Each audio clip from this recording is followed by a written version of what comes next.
ಮಾಡ್ತಾ ಇದ್ರಿ, ಆ ಮೂಮೆಂಟ್ ಬಂದೇ ಬಿಟ್ಟಿದೆ, ಹೇಗೆ ಅನ್ಸುತ್ತೆ ಸರ್? ತುಂಬ ಖುಷಿ ಆಯ್ತೈತೆ. ಇಲ್ಲಿಯ ವಿಜಯೋತ್ಸವ ಇವತ್ತಿಂದನೇ ಸ್ಟಾರ್ಟ್ ಆಗಿದೆ. ಅದನ್ನು ಇಲ್ಲಿ ಇವತ್ತಿಂದನೇ ನೋಡ್ಬೋದು ನೀವು. ಇಲ್ಲಿ ಏನು ಜಾಲಿವುಡ್ ಹತ್ರ ಸೇರಿರೋ ಜನನ ಇವತ್ತಿಂದನೇ ವಿಜಯೋತ್ಸವ ಸ್ಟಾರ್ಟ್ ಆಗೈತೆ. ಅದು ನಾಳೆಯಿಂದ ರ್ಯಾಲಿ ಮುಖಾಂತರ ನಡೆಯುತ್ತೆ ಸರ್. ಓಕೆ, ಇನ್ನೂ ಅನೌನ್ಸ್ಮೆಂಟ್ ಕೂಡ ಆಗಿಲ್ಲ ಸರ್. ಅನೌನ್ಸ್ಮೆಂಟ್ ಆಗದೆ ನಾವು 3ನೇ ವಾರದಲ್ಲೇ ಡಿಸೈಡ್ ಮಾಡಿದೀವಿ ಗಿಲ್ಲಿನೇ ವಿನ್ನರು ಅಂತ. ಅದ್ರ ಬಗ್ಗೆ ಎರಡು ಮಾತಿಲ್ಲ. ನಮ್ಮ ಮನ್ಸಲ್ಲೆಲ್ಲ ಗೆದ್ದಾಗೈತೆ. ಅಫಿಷಿಯಲ್ ಆಗಿ ಅವ್ರು ಹೇಳ್ಬೇಕು, ಟ್ರೋಫಿ ಒಂದು ಕೊಟ್ಟು ಕಳಿಸ್ಬೇಕು ಅಷ್ಟೇ ನಾವು. ಓಕೆ, ಈಗ ಇಲ್ಲಿ ಬ್ಯಾನರ್ಗಳನ್ನೆಲ್ಲ ನೋಡಿದಿರಾ, ಹೇಗೆ ಅನ್ಸುತ್ತೆ? ಇಷ್ಟೊಂದು ಒಂದು ದೊಡ್ಡ ನೋಡಿ ಹೀರೋ ಸೆಲೆಬ್ರಿಟಿಗಳಿಗೆ ಇರುವಂತ ಕ್ರೇಜ್ ಬಂದಿದೆ ಸರ್. ನಾನು ಫಸ್ಟ್ ಹೇಳ್ತಿದ್ದೆ, ಈಗ ಹೇಳಿದೆ, 11 ಸೀಸನೇ ಒಂದು ಲೆಕ್ಕ ಆದರೆ ಈ ಸೀಸನೇ ಒಂದು ಲೆಕ್ಕ. ಗಿಲ್ಲಿ ಯಾವತ್ತು ಬಿಗ್ ಬಾಸ್ಗೆ ಎಂಟ್ರಿ ಕೊಟ್ಟ, ಬಿಗ್ ಬಾಸ್ ಕಳೆನೇ ಚೇಂಜ್ ಆಯಿತು. ಬಿಗ್ ಬಾಸ್ TRP ಲೆವೆಲೇ ಚೇಂಜ್ ಆಗೈತೆ. ಇದು ಬಿಗ್ ಬಾಸ್ಗೆ ಗಿಲ್ಲಿ ಗತ್ತಿದು. ಈಗ ನೀವು ತುಂಬಾ ದಿನದಿಂದ ಅಂದ್ರೆ ಗಿಲ್ಲಿಗೋಸ್ಕರ ವೋಟ್ ಮಾಡಿ ಅಂತ ಇದ್ದೀರಾ. ಈ ಸಾರ್ಥಕತೆ ಆಯ್ತು ಅಂತ ಅನ್ಸುತ್ತಾ? ಆಗ್ತಾ ಇದೆಯಾ? ಆಗ್ತಾ ಇದೆ, ಆಗಿದೆ. ಅವ್ರು ಆಚೆ ಬಂದ್ಮೇಲೆ ಆಗೋಯ್ತು ಅಂತ ಅರ್ಥ. ಖಂಡಿತ ಗೆಲ್ತಾರೆ, ಗೆದ್ಬಿಟ್ಟೆ ಆಚೆ ಬರ್ತಾರೆ. ತುಂಬಾ ಖುಷಿ ನಮ್ಗೆ. ಇಲ್ಲಿ ಇಷ್ಟು ಜನ ಸೇರಿರೋದು ಅಭಿಮಾನಿಗಳು ಇನ್ನೂ ಹೆಚ್ಚಿನ ಸಂಖ್ಯೆಯಲ್ಲಿ ಖುಷಿ ಆಯ್ತದೆ. ಇನ್ನೂ ಹೆಚ್ಚಿನ ಸಂಖ್ಯೆಯಲ್ಲಿ ಸೇರ್ಬೇಕು ಅಂತ ಕೇಳ್ಕೊತೀನಿ ಸರ್. ನಮ್ಮ ಎಕ್ಸ್ಪೆಕ್ಟೇಷನ್ ಗಿಲ್ಲಿ ಗೆಲ್ಬೇಕು ಅಂತಾನೆ. ಸೊ ಲಾಸ್ಟ್ ಮೂಮೆಂಟ್ ಅಲ್ಲಿ ರಾಜಕೀಯ ಷಡ್ಯಂತ್ರ ಅಥವಾ ಚಾನಲ್ ಡಿಸಿಷನ್ ಇನ್ನೇನೋ ಬಲ ಅಂತ ಬಂದಾಗ ಡಿಸಿಷನ್ ಚೇಂಜ್ ಆದ್ರೆ ನಿಮ್ಮ ರಿಯಾಕ್ಷನ್ ಹೇಗಿರುತ್ತೆ? ಅಥವಾ ನಾನು ಹೇಳೋದೇನು ಗೊತ್ತಾ, ಒಂದು ರಿಯಾಲಿಟಿ ಶೋ ಅಂತ ಇವ್ರು ಮಾಡಿದ್ದಾರೆ. ಆ ರಿಯಾಲಿಟಿ ಶೋ ಜನ ಅಭಿಪ್ರಾಯಕ್ಕೆ, ಜನ ಏನು ಮಾಡ್ತಾ ಇದ್ದಾರೆ, ಓಟ್ ಅವ್ರದ್ದು ಒಂದು 200 ರೂಪಾಯಿ ರೀಚಾರ್ಜ್ ಮಾಡಿ ಒಬ್ಬ ವ್ಯಕ್ತಿ ಓಟ್ ಮಾಡ್ತಾ ಇರಬೇಕಾದ್ರೆ ಆ ವ್ಯಕ್ತಿಗೆ ಬೆಲೆ ಕೊಟ್ಟು ಅವ್ರು ನಡ್ಕೊಬೇಕು.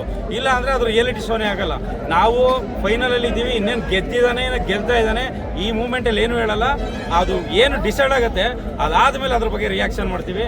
ನಮಗೆ ಒಂದು ಹೋಪ್ ಇದೆ, ಸುದೀಪ್ ಸರ್ ಒಂದು ಕಡೆ ಒಳ್ಳೆ ನ್ಯಾಯ ಕೊಡ್ತಾರೆ. ಎಲ್ಲೂ ಗಿಲ್ಲಿಗೆ ಮೋಸ ಆಗಲ್ಲ, ಗಿಲ್ಲಿ ಕಪ್ ಗೆದ್ಕೊಬತ್ತಾನೆ ಅಂತ ಗೊತ್ತು. ಅದು ಆಗಿಲ್ಲ ಅಂದಾಗ ಅದ್ರ ಬಗ್ಗೆ ಮಾತಾಡ್ತೀವಿ. ಈಗ ನಿನ್ನೆ ಎಪಿಸೋಡ್ ಕೂಡ ನೋಡಿದ್ರೆ ಅನ್ಕೊಳ್ತೀನಿ, ಅದ್ರಲ್ಲಿ ಏನಾದ್ರು ಅನಿಸ್ತಾ ನಿಮಗೆ? ಕೌಂಟರ್ ಕೊಟ್ಟದಾಗಿರ್ಬೋದು ಆ ಥರ? ನಾನು ಬೆಳಗ್ಗೆನೆ ನಾನೊಂದು ಸ್ಟೇಟ್ಮೆಂಟ್ ಕೊಟ್ಟಿದ್ದೀನಿ. ಅದ್ರ ಬಗ್ಗೆ ತಿರ್ಗಾ ಮಾತಾಡೋದು ಬೇಡ, ಸ್ಟೇಟ್ಮೆಂಟ್ ಕೊಟ್ಟಿದ್ದೀನಿ ನಾನು ಆಗಲೇ. ಅಭಿಮಾನ ಎಲ್ರಿಗೂ ಒಂದೇ, ಯಾರು ಅಭಿಮಾನಿಗಳಾದ್ರೂ ಅಭಿಮಾನ ಒಂದೇನೆ. ಎಲ್ರಿಗೂ ಅಭಿಮಾನ ಇರುತ್ತೆ, ಹುಚ್ಚ ಅಭಿಮಾನ ಇರುತ್ತೆ, ನಾರ್ಮಲ್ ಅಭಿಮಾನ ಇರುತ್ತೆ. ನಾವೊಬ್ರಿಗೆ ಅಭಿಮಾನ ಅಂದರೆ ಅವ್ರೇನು ಕೊಡೋದು ಬಿಡೋದು ಬೇಕಾಗಿಲ್ಲ. ನಾವು ಪ್ರೀತಿ ವಿಶ್ವಾಸವಾಗಿ ಏನು ಬೇಕಾದ್ರೂ ಮಾಡ್ತೀವಿ ಅನ್ನೋದಕ್ಕೆ ಅಭಿಮಾನಿಗಳು ಎಲ್ಲ ರೀತಿಯಲ್ಲೂ ಪ್ರೂವ್ ಮಾಡಿದ್ದಾರೆ, ಎಲ್ಲರ ಅಭಿಮಾನಿನೂ ಪ್ರೂವ್ ಮಾಡಿದ್ದಾರೆ. ಈಗ ಯಾರೋ ಒಬ್ರು ಒಳಗಡೆಯಿಂದ ಗೆಲ್ತಾರೆ, 50 ಲಕ್ಷ ಬರುತ್ತೆ.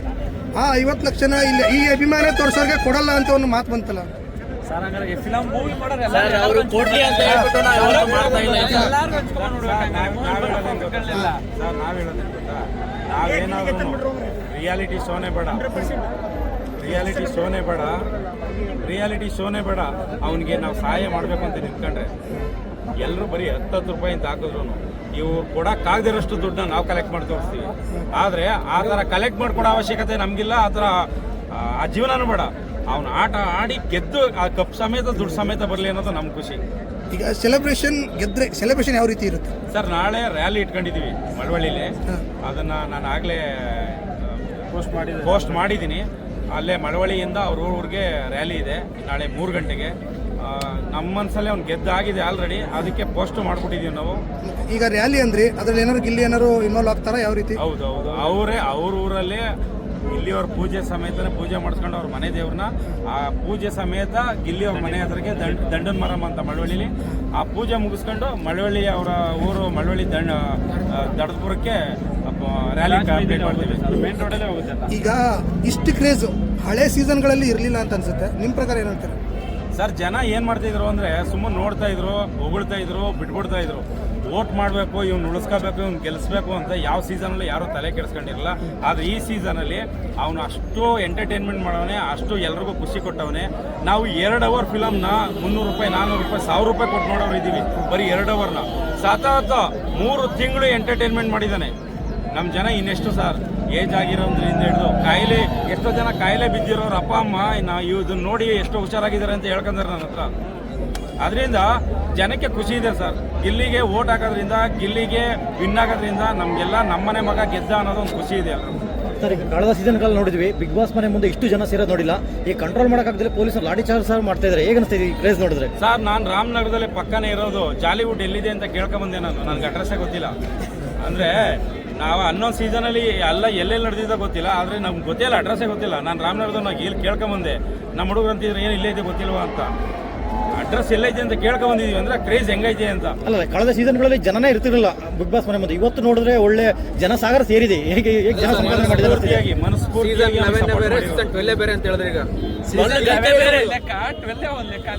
ಗದ್ದೆ ಬೇರೆ. ಈಗ ನೋಡಿ ಯಾವ್ದೋ ಒಂದು ಸಿನಿಮಾ ನಟರಿಗೆ ಈ ತರ ಜನ ಸೇರ್ತಿದ್ರು, ಒಬ್ಬ ಬಿಗ್ ಬಾಸ್ ಸ್ಪರ್ಧಿಗೆ ಈ ತರ ಜನ ಸೇರ್ತಿರೋದು ಹೇಗೆ ಅನಿಸ್ತಾ ಇದೆ ನಿಮಗೆ? ಮೂವಿಗೆ ಇಷ್ಟೆಲ್ಲ ಸೇರ್ಬಿಟ್ರೆ ಮೂವಿ 100 ಕೋಟಿ ಪ್ರಾಫಿಟೇ ಮಾಡ್ಬಿಡುತ್ತೆ ಆರಾಮಾಗಿ. ಇಷ್ಟು ಜನ ಸೇರಿದ್ರೆ ಎಷ್ಟು ಜನ ನೀವೇ ಅರ್ಥ ಮಾಡ್ಕೊಳ್ಳಿ. ಗಿಲ್ಲಿ ಲೆವೆಲ್ ಯಾವ ರೇಂಜ್ ಹೋಗಿದೆ ಅಂತ ಹೇಳ್ಬಿಟ್ಟು ಒಂದು ಹೀರೋ ಲೆವೆಲ್ ದಾಟಿ ಹೋಗಿದೆ ಅಂತ ಹೇಳಕ್ ಇಷ್ಟಪಡ್ತೀನಿ. ಆ ರೇಂಜ್ಗೆ ಬೆಳೆದವನೇ ಒಬ್ಬ ವ್ಯಕ್ತಿನ ಜನಗಳು ನಂಬಿಸಿದ್ರೆ ಯಾವ ಲೆವೆಲ್ ತಂದಿರ್ತಾನೆ ಅನ್ನೋದಕ್ಕೆ ಕಾರಣ ಗಿಲ್ಲಿ. ಕರ್ನಾಟಕದ ಮಗ ಅಂತಾನೆ ಹಾಕ್ಸಿರೋದು, ಬಳ್ಳಾರಿ ಗಿಲ್ಲಿ ಕರ್ನಾಟಕದ ಮಗ ಅಂತ ಅದಕ್ಕೆ ಹಾಕ್ಸಿರೋದು. ಎಲ್ಲರೂ ಒಪ್ಕೋದ್ರೆ ಕೆಲವರ ಕಾಂಟ್ರವರ್ಸಿ ಅಲ್ಲೊಬ್ರು ಹಾಕೋತಿದ್ದಾರೆ 1 ಕೋಟಿ ಶರ್ಟ್ ಅಂತಿರ್ಬೇಕಾದ್ರೆ ಕಾಂಟ್ರವರ್ಸಿ ಮಾಡ್ಕೊಂತಾರೆ. ಮಲ ಪಾರ್ಟಿ ಮಾಡ್ತಿದ್ರು, ಇವಾಗ ನಾವು ಮಾಡ್ತೀವಿ ಗಿಲ್ಲಿ ವಿನ್ನಿಂಗ್ ಪಾರ್ಟಿ. ಮಲ ಇಲ್ಲ, ಫೇಲ್ ಪಾರ್ಟಿ ಇಲ್ಲ, ಮಲ ಒಳಗಡೆ ಐತೆ, ಅದು ಬರಬೇಕು ಹೊರಗೆ. ಗಿಲ್ಲಿ ಗೆಲ್ಬೇಕು, ಗಿಲ್ಲಿನ ವಿಜಯೋತ್ಸವ ಯಾತ್ರೆನ ನಾವು ಸ್ಟಾರ್ಟ್ ಮಾಡಬೇಕು. ನಮ್ಗಿರೋದು ಒಂದೇ ಉದ್ದೇಶ, ಯಾವುದೇ ಟೀಕೆ ಟಿಪ್ಪಣಿಗಳಿಗೆ ನಾವು ತಲೆ ಕೆಡಿಸ್ಕೊಳ್ಳಲ್ಲ.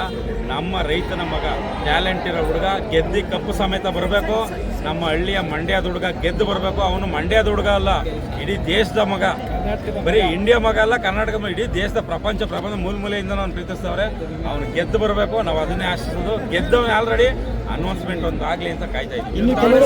ಗೆದ್ದ ಮೇಲೆ ಜಾಲಿವುಡ್ ಹಾಲಿವುಡ್ ಇನ್ನೊಬ್ರು ಕೆಲವರು ಹೇಳಿದ್ರು ಗಿಲ್ಲಿ ಗೆದ್ರೆ ಅಲ್ಲ ಸೋತ್ರೆ ನಾವು ಮೀಸೆ ಬೋಳಿಸ್ಕೊಳ್ತೀವಿ. ಇನ್ನು ಕೆಲವೊಂದು ಚಾಲೆಂಜ್ ಮಾಡಿದ್ರು ಅಂತವ್ರಿಗೆ ಏನ್ ಹೇಳ್ತೀರಾ? ಸರ್ ಅವ್ರಿಗೆ ನಾನು ಪರ್ಸನಲ್ ಆಗಿ ವಿಡಿಯೋ ಮಾಡಿ ಹಾಕಿದ್ದೀನಿ. ನಂದೇ ಖರ್ಚಲ್ಲಿ ಬಂದು ಪಿಕಪ್ ಮಾಡಿ ಅವ್ರಿಗೇನು ಅದನ್ನೇನಿದೆ ಅವ್ರು ಹೇಳಿದಾರೆ ಅವ್ರಿಗೇನೋ ಅದನ್ನು ತೀರಿಸಿ ನಾನೇ ಅವ್ರನ್ನ ಡ್ರಾಪ್ ಮಾಡ್ತೀನಿ ಸರ್. ಆ ಕೆಲಸ ಜವಾಬ್ದಾರಿ ನಂದು. ಸಾಲಲ್ಲ, ಇಬ್ರು ನೆಗೆಟಿವ್ ಆಗಿ ಅವ್ರಿಗೆ ಪಾಸಿಟಿವ್ ಆಗಿ ಪ್ರಮೋಟ್ ಮಾಡ್ತಾ ಹೋದ್ರು. ಅವ್ರು ಹೇಳಿರ್ಬೋದು ಗಿಲ್ಲಿ ಬಗ್ಗೆ ನೆಗೆಟಿವ್ ವಿಡಿಯೋ ಮಾಡ್ಕೊಂಡು ಹೋದ್ರು, ಎಲ್ಲೇ ಹೋದ್ರು ಜನ ಅವ್ರಿಗೆ ಹೇಳ್ತಾ ಇದ್ರು ಗಿಲ್ಲಿ ಬಗ್ಗೆನೇ ಒಳ್ಳೇದು ಹೇಳ್ತಾ ಇದ್ರು. ಅವರು ಪಾಸಿಟಿವ್ ಅವ್ರು ನೆಗೆಟಿವ್, ಆದರೆ ಗಿಲ್ಲಿ ಬಗ್ಗೆ ಪ್ರಚಾರ ಮಾಡ್ತಾ ಇದ್ರು. ಅದೊಂದು ಖುಷಿ ಇದೆ. ಅವ್ರು ಹೇಳಿದ್ರು ಈಗ ಗಿಲ್ಲಿಗೋಸ್ಕರ ತಲೆ ಮುಡಿ ಅಭಿಮಾನಿ ಅನ್ಕೊಳ್ಳುವ ಬಿಡಿ. ನಿಜವಾದ ಅಭಿಮಾನಿಗಳೆಲ್ಲ ಟ್ಯಾಟು ಹಾಕ್ಸವ್ರೆ, ಅವರು ಅಭಿಮಾನಿ ಮುಡಿ ಕೂಡ ರೆಡಿ ಆಗೋರು ಅನ್ಕೊಳ್ಳೋ, ಅವರು ಗಿಲ್ಲಿ ಅಭಿಮಾನಿನೇ ಅನ್ಕೊಳ್ಳೋಣ. ಸರ್ ಇವತ್ತೊಬ್ರು ಟ್ಯಾಟು ಹಾಕಿದ್ದಾರೆ, ಒಂದ್ ಕಡೆ ಗಿಲ್ಲಿ ಒಂದ್ ಕಡೆ ಕಾವ್ಯ, ಹೇಗೆ ಅನಿಸ್ತಾ ಇದೆ ಸರ್? ಅವ್ರ ಪ್ರೀತಿ ಅವ್ರ ಖುಷಿ ಅದು. ಈಗ ನೋಡಿ ಜೊತೆಲಿ ಕಟಾವಟ್ರೆ ಹಾಕ್ಬಿಟ್ಟಿದ್ದಾರೆ, ಏನ್ ಮಾಡೋದು? ಜನಕ್ಕೆ ನಮ್ಮ ಸ್ನೇಹಿತರೊಬ್ರು ಅವ್ರೇನಾದ್ರು ಮದುವೆ ಆದ್ರೆ ಒಂದು ಕಾರ್ ಗಿಫ್ಟ್ ಮಾಡ್ತೀನಿ ಅಂತ ಹೇಳಿದ್ರು. ನಾವೇನ್ ಹೇಳೋದು ಅದಕ್ಕೆ? ಅದು ಅವ್ರವ್ರ ಅಭಿಮಾನ, ಅವ್ರವ್ರು ನೋಡೋ ದೃಷ್ಟಿಲಿ ಐತೆ. ಅವ್ರಿಗೆ ಆ ತರ ಬಾಂಡಿಂಗ್ ಇಷ್ಟ ಆಗ್ಬಿಟ್ಟೈತೆ. ಅದನ್ನೇನು ಮಾಡೋಕ್ಕಾಗಲ್ಲ, ಅವ್ರ ಪ್ರೀತಿ ಅದು. ನಾವು ಯಾವ ರೀತಿಯಲ್ಲಿ ನೋಡ್ತೀವಿ, ನೀವ್ ಯಾವ ರೀತಿಯಲ್ಲಿ ನೋಡಿದ್ರೆ ಡಿಪೆಂಡ್. ಅವ್ರು ಆ ರೀತಿಯಲ್ಲಿ ನೋಡ್ತಾವ್ರೆ ಇವ್ರಿಬ್ರನ್ನ, ಅದು ಅವ್ರ ಖುಷಿ.